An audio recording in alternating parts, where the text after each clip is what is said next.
Governments, mega corporations, and criminal cartels compete over snippets of information that can change the world. Welcome to the zero-day market. Where people go when they want to get your data. The zero-day market. No matter how hard you try, no matter how many keyboards you break, you are not going to break good cybersecurity. For that, I mean, there was that one time some kid managed to break into Windows by pressing spacebar 4 times before the login prompt came up, and apparently that worked somehow, and now they're in the credits for window bug finding. So, I mean, you never know. You never know, chat. You never know. You never know. Change the world. Welcome to the zero-day market. Wait, is this data stuff like encryption keys and shit? But like, an encryption key is only as useful as an encryption key is if you have data to de-encrypt. If you don't have any data to de-encrypt, the encryption key may as well be useless. What are you going to use it on?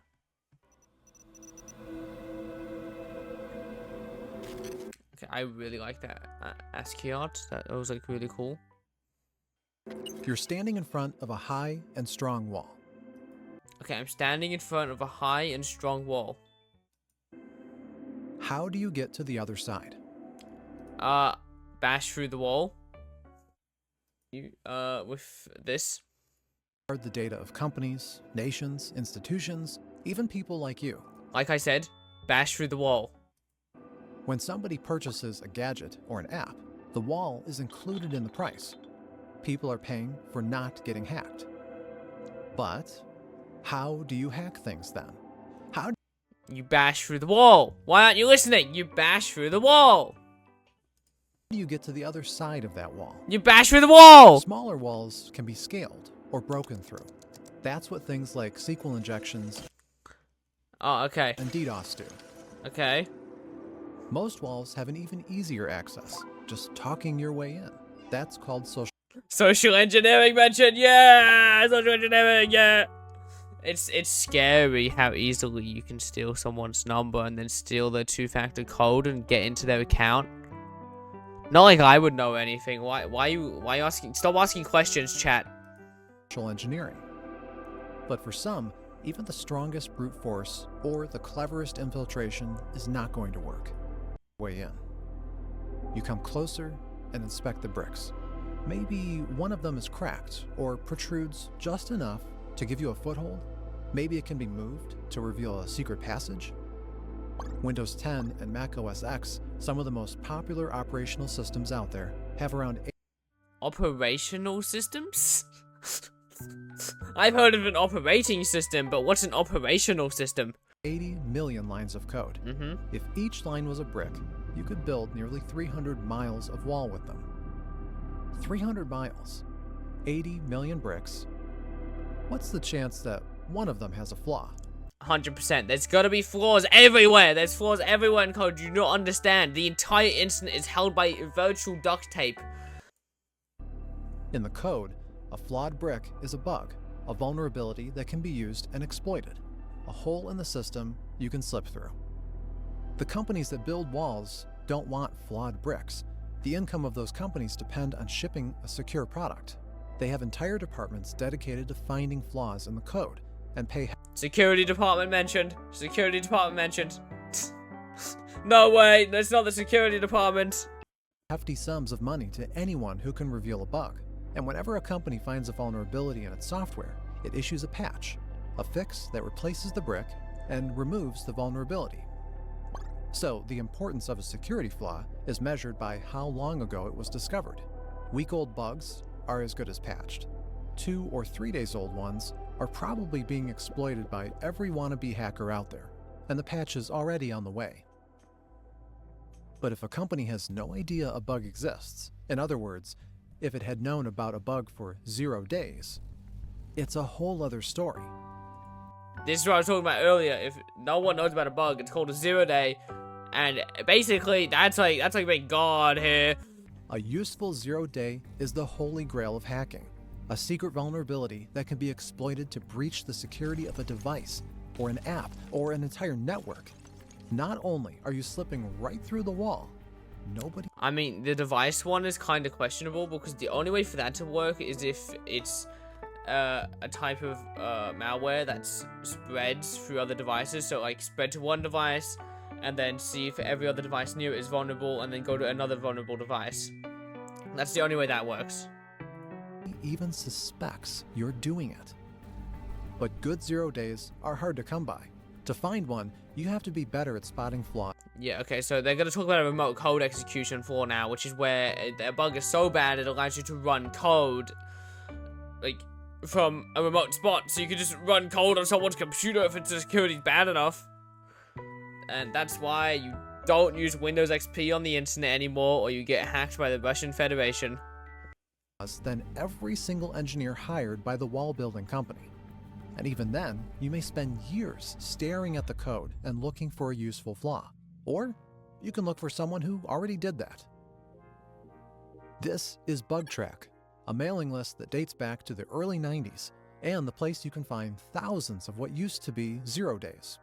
For a long time, hackers really had very little interest in money. And in the beginning, when they would find 0 day exploits, and when I say the beginning, I'm talking about mainly the 90s, they would go. Oh man, not old people, not old people, not. Go to the companies that had written this sloppy software, like HP, Oracle, Microsoft. Not Microsoft. Sun Microsystems, and they would say, hey, I found this bug in your software. It's a 0 day. By the way, this is Nicole Perlarth. She's a New York Times journalist who spent years investigating the 0 day marketplace, and a lot of what we know about its history comes from her reporting. To create this story, we reached out to experts like her, who have actual hands-on experience, finding and contacting Wait a minute. Wait a minute. What does that mean, hands-on experience? Wait, hold up, wait a minute. So, BugTrack. You create a snappy handle, you hide behind a proxy, you take your 0 day and mail it to thousands of hackers across the world, the community gets valuable information, the company gets punished, and you get street cred. Sharing. Hey, I can't believe this slander. I can't believe this slander. When it still goes from left to right, not right to left here. It's oh man. Be a solution to that. Middlemen emerge. 0 day brokers. Companies with shady names and even shadier backgrounds willing to help you in your struggle. They can find whoever you need and conduct the transaction. They will even confirm if the merchandise works and vouch for its effectiveness. They're very much a matchmaking service. Right, government, right, could go and post even anonymously on Reddit or some underground forum. Hey, I want to go buy an exploit, right? But then you're dealing with some unknown party. You have issues around escrow, and so these exploit brokers work as middlemen and matchmakers. They're holding stuff in escrow, and then they're confirming the vulnerability or holding funds in escrow. And then confirming the vulnerability actually works in many cases before a snippet of information from a broker or an anonymous hacker online. You confirm that the vulnerability works, and you develop an exploit, a piece of malware that can reliably turn one flawed piece of code into a safe passage through the wall. Time to use it. Okay, now, when you use an exploit like this, a 0 day exploit, you gotta be real careful not to accidentally leak the 0 day exploit, because, like, say you get companies getting some weird port requests and stuff, they gotta check that out because they're gonna think someone's trying to hack them or something, and it turns out someone was trying to hack them. In Apple software for decades, a remnant of a function that has long been discontinued. A deformed brick that once supported a wall, but no longer does. After slipping through, the code takes over a small part of the phone's memory, just enough to get some minor things done. Using this memory, the message finds another, larger hole in the wall. Another 0 day through which an even more malicious code can be brought through. It's unexploitable from outside, but once you're in, you can use it. The new code is more potent, and it... Okay, so basically, from my understanding here, they're basically saying, okay, so there's a bug with the networking thing, and then there was a bug with the networking thing, but once you got into the driver system, there was a bug with the driver system that allowed you to run some code to get even further into the system, basically privilege escalation. So yeah. Begins a war on the phone's native systems. A short battle rages under the fingers of the I'd say a war isn't the correct word, because humans are very good at immortalizing our creations, but there's no war happening. There's no fight. It's just code. It's just ones and zeros. It's just that there was an oversight in someone's thought like 10 years ago, and now it's causing mayhem. unsuspecting user until the invading code uses yet another vulnerability, one that allows it to bypass all defenses. In several seconds, the iPhone is conquered. Finally, one more vulnerability is used to gain access and take over the Safari browser. Now, the phone is at the mercy of the intruder and will report everything the owner does, sees, or hears. A string of 4 0 days, an entire attack chain tied together by some very well-written code, giving you unrestricted access to any iPhone on the planet. The researchers called this chain Operation Triangulation. A weird name for an attack that has 4 prongs, not 3, but who are we to judge? Weird name Okay, aside, let's be honest. Computer scientists are terrible at naming things. You have to realize this by now. They can't name stuff for shit. these exploits are incredibly potent and incredibly dangerous. And to get that sort of capability, you have to pay the price. Just like with almost anything on an open market, the price is a reflection of the usefulness. One of the very few glimpses we get into the cost of attacks like Operation Triangulation is a list by Zerodium, a major broker company that actually publishes its prices. According to Zerodium, how would a company like this function if they are open about what they do? Like, what? How does it make any sense? If a company's like, oh yeah, by the way, we sell illegal exploits, guys.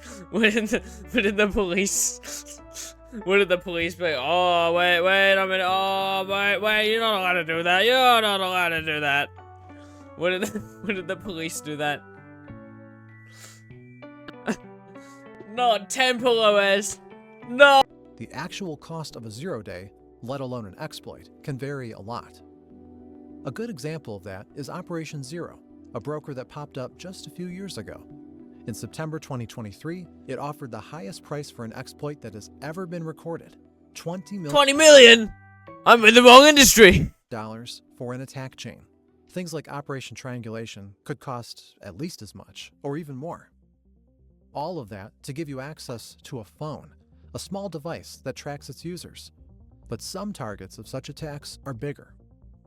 Another 0 day bought for a similar price I subscribe to this guy's Cyber News. might net you an entrance to a desktop computer, or an industrial controller, or an entire network that maintains infrastructure. This reminds me of that one time where some part of like some government thing, I don't know, for some country was hacked. Stuxnet, one of the most advanced examples of malware, used a string of 4 0 days to enter an Iranian nuclear facility and disable it. What did I just say? What did I literally just say? So far, we've been comparing a 0 day to a flaw in a wall, a brick that reveals a hidden entrance. I feel like that's not a good way to explain it though, because I don't know how you would explain it. It's just a flaw in code. It's a flaw in ones and zeros. I get that human brains struggle with like imagining this sort of stuff because it is beyond. It's like a lot of this stuff is like hard for a brain to imagine, because human brains weren't meant to imagine this. Human brains are meant to imagine a fish in a river, as Rose the Rose says. This comparison is quite harmless, maybe a bit too harmless. A 0 day could also be compared to a weapon, or more correctly, a material from which a weapon can be made. A 0 day is plutonium? I mean, trading 0 days itself isn't illegal. I'd call it more of a gray area than anything. It depends if you use it, because if you use it, then that's illegal. Lots of companies offer bug bounty programs. They pay for any vulnerabilities found in their software.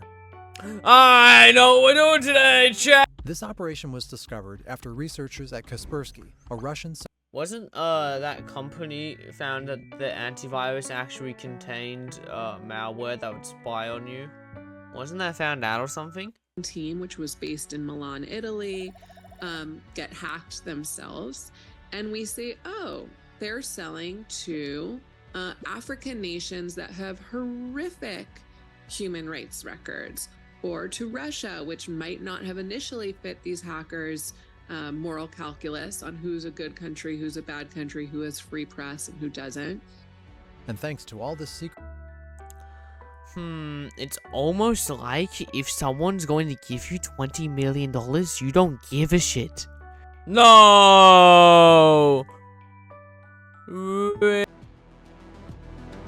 What you're looking at now is a theoretical exploit of a vulnerability in PHP, a scripting language that forms the backbone of the internet.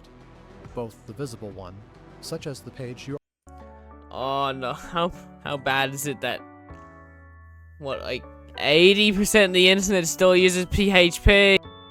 people who earn their living staring into the wall. I feel cold out. I feel cold out. I mean, what? Like, I meant, like, literally, like, Breaking the first rule of Fight Club. Sometimes it's former government employees, brokers, don't break your NDA. You don't want to get sued by the government. You don't go back on that one. built by people. And as long as that happens, some bricks in them will be flawed. Oh, trust me, it's worse of AI. It's so much worse of AI. Trust me. That was a incredibly good video, for one. Check out Cyber News. For two, I think that it's kind of scary how there can be a 0-day that can immediately hack into basically everything you have without you even realizing, and then nothing happens about it, and you don't even realize until all your data ends up on the internet somehow.